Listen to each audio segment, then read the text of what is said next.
So you ask me these questions. I don't know. Okay. I don't know. I don't have the answer. There's something wrong with my brain. I can't put two and two together. I can't understand.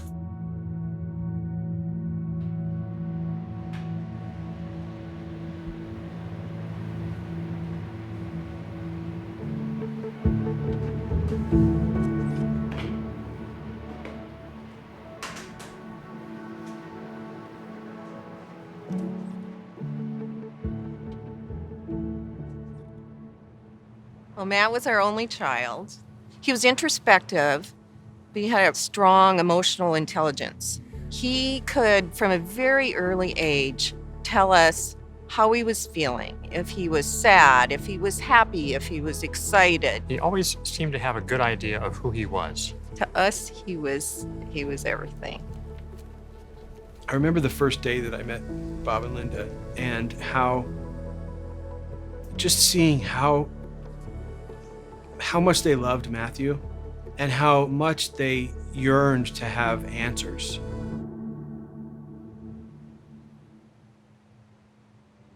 It was a really pretty June day. Matthew was playing upstairs with a friend, and I heard his friend say, "Mrs. Dahl, Matt fell." I ran up the stairs, and his friend said, "No, he fell out the window." I didn't know whether we had lost him. His doctor came in and said, "We don't know if he'll survive, and if he does survive, you have to be prepared because he might not be Matthew anymore." We heard, "Mom!" And his first question was, "Will I still be smart?" I thought, oh man, it's like we had him back. He was checked out by Children's Hospital, and it's like he's good to go. And it never circled back for the next 14 years. It had happened, and he had recovered, and aren't we lucky? Right. We won the lottery.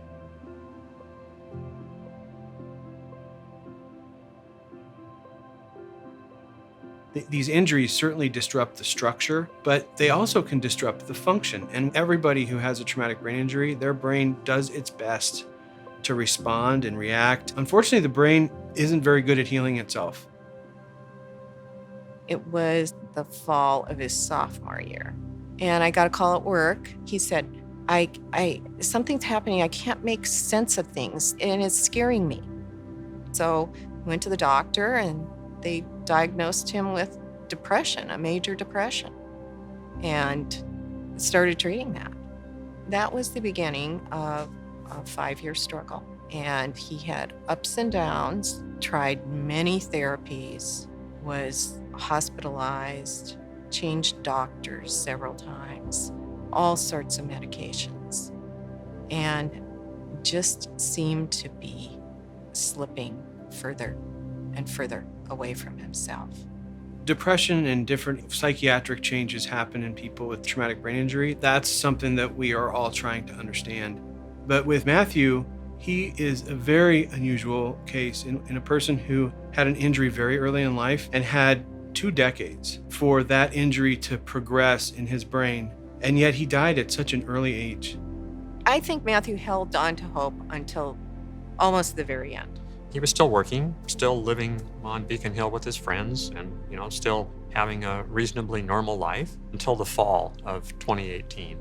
And at that point, he just went into one of these sort of downward spirals. It's almost a guarantee that Matt's brain was compensating for his injury. There's no question about that. But part of his injury was not going to get better. And I said to him, "You're my boy, and I'll never stop fighting." And he said, "Mom, I'm not your boy anymore. That boy is gone." And I think he just knew in his head that he wasn't the same person. And he felt he wasn't going to get back to being that same person again. But I don't mean that my life is destroyed. I mean my way of living is destroyed. What does that mean? Whatever connects yourself together in your mind is gone.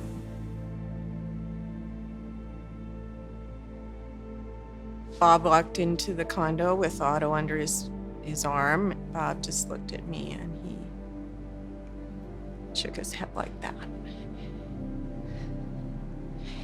And then the two guys walked in after him, and I said, I don't want you here.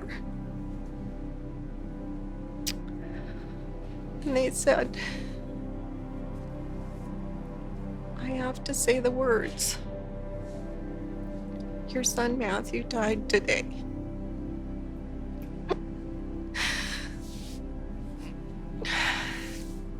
And he was gone. But I'm going to keep my promise. I'm going to keep fighting for him because we think that that is what he would want.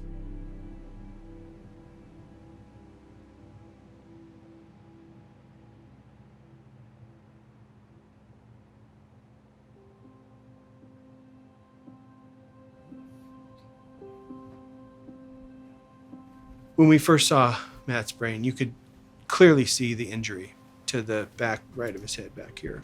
Several times he would point to his head and he would say, but my brain is dying. But it was only after we were able to get an MRI from Dr. Christine McDonald. You could see injury deep into the white matter, up to the front of the brain, injury in a lot more areas of the brain than we ever would have detected as a pathologist. We're not getting Matt back, but what would the best possible thing be? We agreed that it would be to validate Matt. At the end of the meeting, I said, Dirk, we didn't know what we were going to hear today, but what we wanted to hear was something that would validate Matt. And he said, well, you've got that. To be able to tell Bob and Linda, Matt wasn't wrong, right? He knew there was something that was happening to his brain. You know, it all makes sense now. He wasn't getting better. And thanks to the hard work of my team and everything coming together, we were able to show Linda and Bob all of the damage that we found in Matthew's brain. Because of the work that Dirk and his team have done, it's now not nearly so mysterious.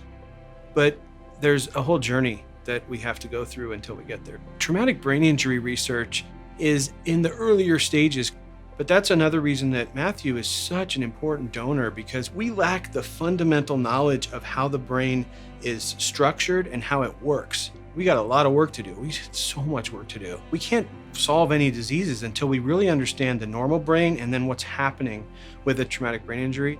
But we're getting there. We're seeing early results that are really encouraging. One of Matt's friends distilled it down and said, so someday, some little kid's gonna hurt his head and he's not going to have to suffer like Matt did. And that's what we're hopeful for. And that's what we feel is Matt's legacy.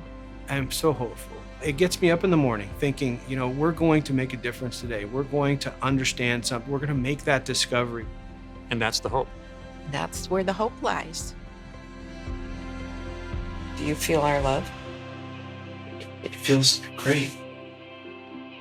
I love you too. I always love you.